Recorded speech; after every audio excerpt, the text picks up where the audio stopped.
Carbonation for patient people. I'm Greg. I'm Julie, and we're the Crafty Winers.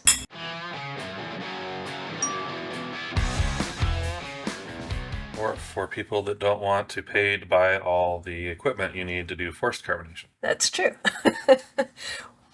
Which we just filmed and released not too long ago.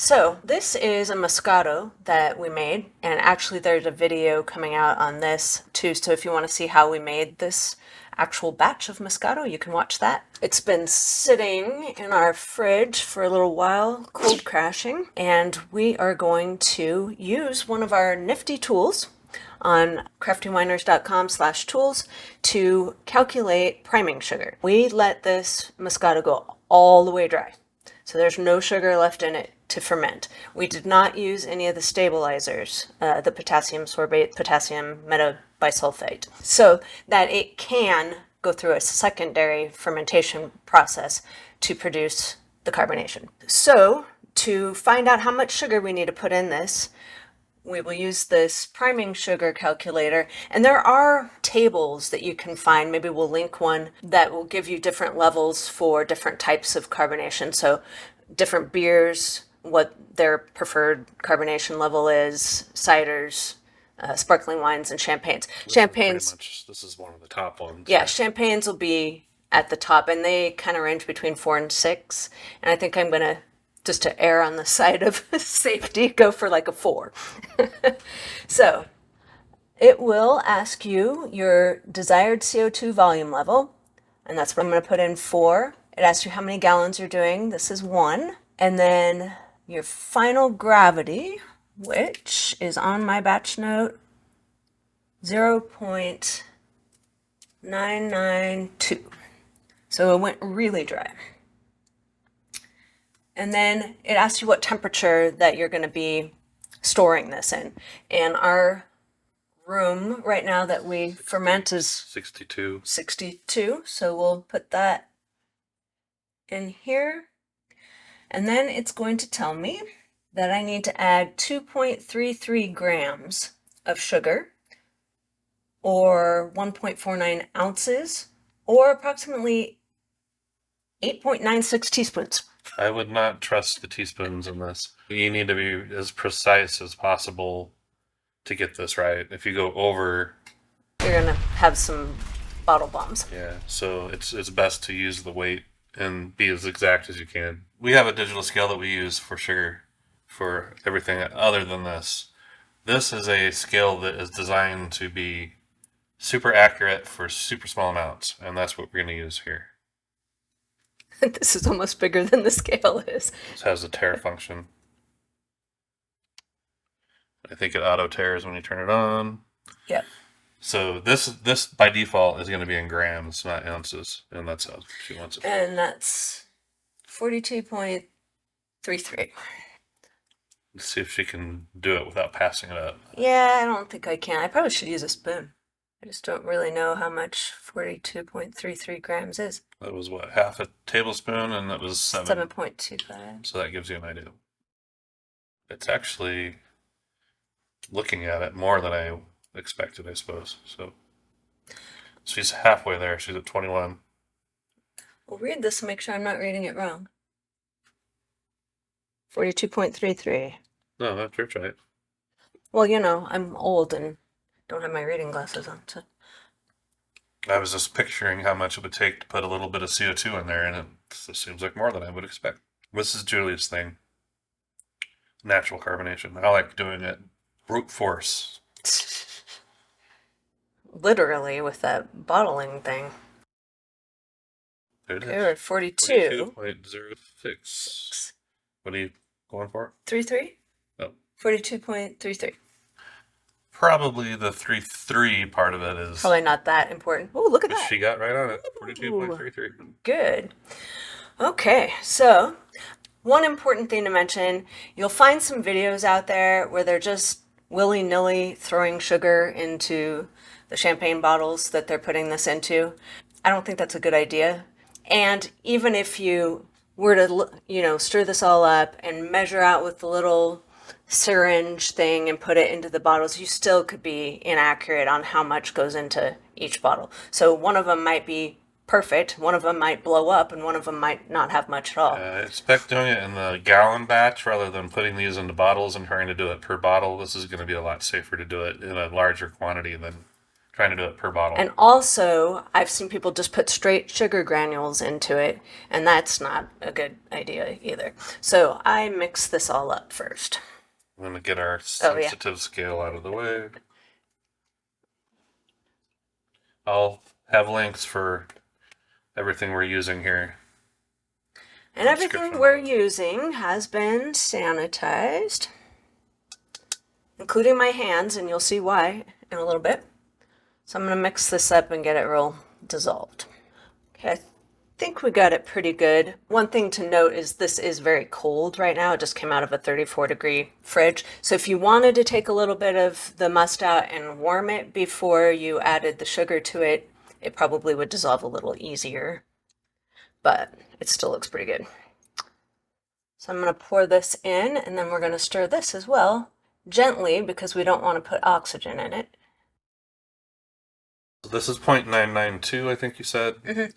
Just putting the sugar in here, in theory, could allow fermentation to start back up because potassiums were not used to keep that from being an issue. That is true.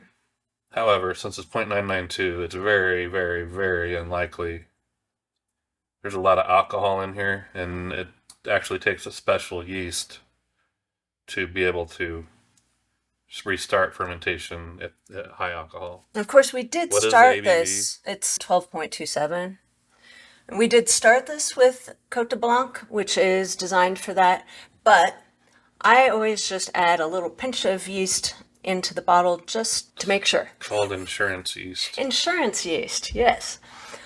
So we are going to get the bottling stuff out, and we will be right back.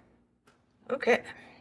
Okay, this is what's known as a bottling wand on the end of an auto siphon. There's a button on the end of that doesn't let liquid out unless it's being pushed. Which is really convenient because then you can switch bottles without wine going on the floor. We normally do this in a more convenient location than above us, but... Yeah, usually I sit on the floor, but... She's pushing down. And it already kind of started, but I'm going to start again. You can see it. Probably. I don't know if they can see it filling up down here. This is a big bottle, so it takes a little longer. And if I sit on the floor, the corgis will try to drink it, so... Yeah, the corgis usually have to go upstairs when we're bottling. They're lushes. Make sure your source jar is higher than your destination bottle.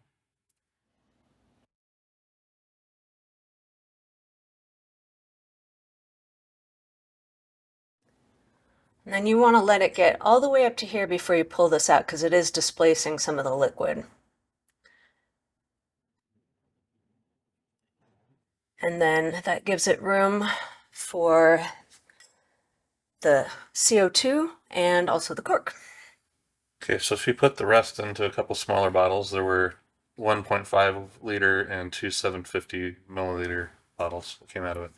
So this is a device that we came up with to help know where the carbonation level is. It's a test bottle. I'm not going to say that it's our idea to do a test bottle, but this particular one is our design. So cheap PSI meter, couple fittings that I'll link in the description below. And then this is a bottle for... It was a natural ice, carbonated. You don't need to use that, but use one that's a soda bottle or... one that's designed for carbonated beverage. It's going to be tough enough to withstand this. I drilled a little hole in the top. I used a couple O-rings below and above.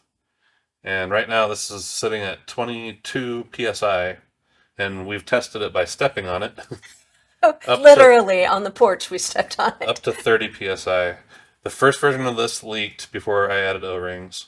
That leaked at about 15 PSI. This one obviously is holding at 22 for a couple of days. So the idea behind this is you put the same liquid and the same yeast in this, and you're going to be able to see that it's fermenting. See that the CO2 level is increasing. You'll also be able to get a reading on how much CO2 is in it. You will know when the PSI stops rising that the PSI quit rising inside your real bottles too. But at that point, you still want to let them sit for at least a week longer. Want it to absorb. When this one stopped at where it was at, I knew that at least this was working. Something was working inside this bottle. So I let it sit for a couple more weeks after that. We used carbonated water, I believe. Yeah, LaCroix. In here, and then I shook it to test this, and you probably want to do that before you put actual beverages in here. But if you sanitize this bottle before you do this, you can actually drink what comes out of it. That's true. You don't need to have, it doesn't need to be wasted. But again, this is sitting at 22 now after shaking it. But we're going to actually put the remainder of our Moscato in this, so it's our test bottle, and I'm sure this is going to make a wonderful noise. Hey, corgis. Well, that was a little lackluster. Yeah. But yeah, you can see the full. Everything is in the cap. This is just nothing altered on the bottle, and very cheap. Just make sure you use gas tape, and I will have the parts list and the little design thing in the description below. So I dipped this all in sanitizer so that now we can drink it when it's done, as long as the auto siphon will cooperate. Go in here. I can hold it down lower. There's not a lot of liquid left. Well, it's probably plenty for that. She's going to leave some headroom too, so we'll end up with some of this non-carbonated Moscato we can drink. Okay, you didn't leave us much to drink. Well, I think that's plenty of headroom.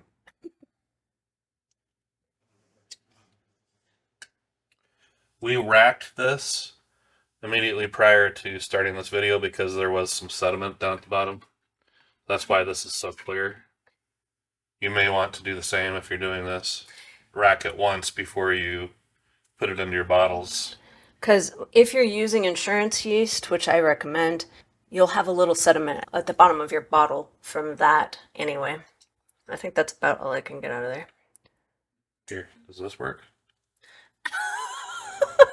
I guess so. Don't worry, we will sanitize it after that. Good. So we are going to do the final step here. Well, not the final step, close to the final step. I'm using Red Star Premier Cote de Blanc yeast, which is actually a champagne yeast. It has a high alcohol tolerance. Yep. And there's no scientific method for what I'm doing right now. If we come up with one, we'll make a calculator for it. It's a pinch. So, you know, just like in the recipes when it says add a pinch of salt, it's kind of, you know, using our all relative. Sanitized fingers. And they really are sanitized. So, I mean, really, it's just a pinch. I'm putting... As we said before, there's probably already enough viable yeast in here because we didn't add potassium to try to keep it from starting a new fermentation. And you can kind of see, we can see the little yeast sitting on top. I'm going to do the same thing in here, just a little bit less. Because there's a lot less in there. It's not the amount of yeast that matters, it's the amount of sugar. That is true. So the sugar, there is a science to that. And then we're going to screw this cap on. She's also going to put this on the other two bottles that we put off to the side. Correct. I am. Put this on nice and snug.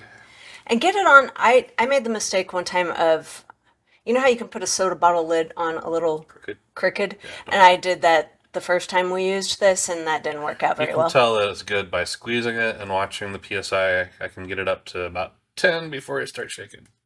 And it's good. Yep. So, yeah, try to get it on straight. Then we use these plastic champagne corks. You can also, I know they have methods of corking them with the real cork, champagne corks, but this is what we use because they're easier to deal with. And I say easier in quotes. They're not easy to get in, especially at this level. We'll have to do it on the floor. Do it on the floor, pushing down. Make sure that you'll get away without doing it, but our liquid came out of the fridge. You probably want to let it get to at least warm room temperature before you pitch your yeast in it, just to be safe. On the safe side, yeah.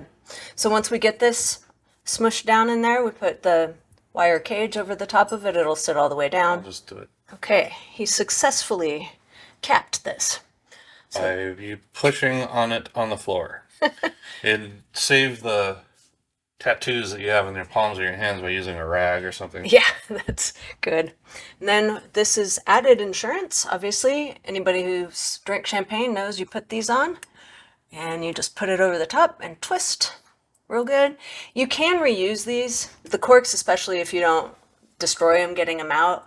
The cage is a little more of a pain because you have to straighten this back out, but you can reuse them. I can usually get these corks out using my bare hands or using a rag, like I said. If not, you can use vice grips or something, but that usually will destroy the cork. But they're not terribly expensive, so that's not the end of the world. So now once this is ready, both of these and my other 2 bottles that I have sitting over here are going to go into our bunker, which is just a tote with a lid that snaps on, just in case this decides to blow up. It's very, very, very, very unlikely with a champagne bottle and a wire cage that it's going to blow up, but that's just added insurance. This one might.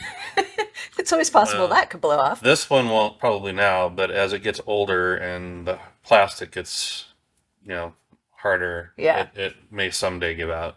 It's not a bad idea to change these probably every 6 months or so. So once this is ready, we'll come back on camera and show you the finished result. I'll probably just keep an eye on this every couple of days until it stops moving, and then I'll give this another week or 2. So yeast got up on the side. Oh, yeah. It's not going to survive there, so before you leave it alone, you should make sure that it's back in the liquid. So you can And swirl I can this already too. see it's been 5 minutes, and I can already see the yeast swirling around in here. Mm-hmm. So they're happy. They like it in there. All 10 of them. Got the whole thing to themselves. So, yeah, we'll be back when this is ready and we'll show you the finished product. Okay, it has been actually a lot longer than I anticipated because of being out of town and holidays and everything. Life. So this ended up, I intended to open it in 2 to 3 weeks. It has been over a month sitting in our bunker and nothing blew up.